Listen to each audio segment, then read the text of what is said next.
are in the U.S. recruiting and that the Muslim community isn't helping police like it should. King talked to CNN a short time ago.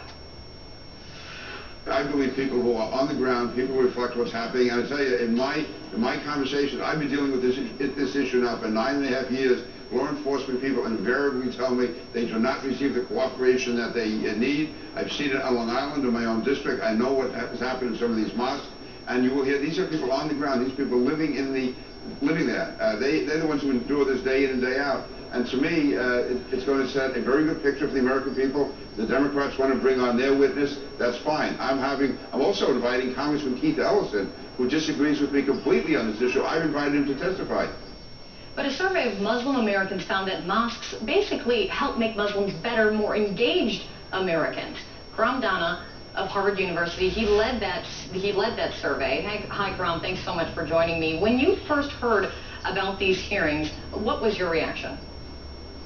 Well, I was actually pretty disappointed because our findings actually show the total opposite of that. In fact, we've conducted the largest survey of Muslims in the United States, the Muslim American Public Opinion Survey, and we actually found, contrary to what Congressman King suggests, that actually mosques do in fact make people more participatory in the American political system. Interestingly enough, we found that actually basically those who don't even participate in mosque-related activities to begin with, 77% of the sample believe that they are in fact the teachings of Islam are actually very compatible with the political system of the United States.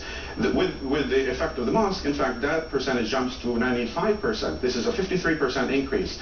So as it stands, our data supports this finding, and there is a very close association between basically those who actually participate in mosque-related activities and their participation in the American political system. This survey is again, please. Thank you, but I was going to actually jump in because part of that survey you talk a lot about in an op-ed that you wrote for CNN.com, and part of that you said that, well, there's a popularized idea that Muslims are radicalized in mosques. You say that overwhelmingly you found that mosques help Muslims integrate into U.S. society, but to be fair, Congressman King isn't necessarily concerned with integration. He's very much concerned with radicalization, and his claim is that Muslim leaders aren't standing up strongly enough against it. Let's listen to another a bit of what he said, and then we'll talk about it afterwards. Sure. I would never question anyone's religious beliefs. You'll not hear a word from me about the Quran or any of those issues. Muslims are proud people. They have a very proud religion. I am not questioning that at all. But what I am saying is that there are people in the community who are not fully cooperating, and I'm saying that the victims of that are not just the American community at large, but also Muslim Americans in particular. And my witnesses tomorrow, 2 of them will be Muslim Americans. 1 will be an African American whose son was radicalized and converted to Islam, and they will describe the situation in their community, how the radicalization is going on, and how when they went to officials, when they went to imams, they were threatened. They were told not to be made public when investigation. So you see there that Mr. Congressman King isn't speaking out against the religion, and he says he went to great lengths to say that by and large, overwhelmingly, the Muslim American community are very good people. Can you agree with what he's saying?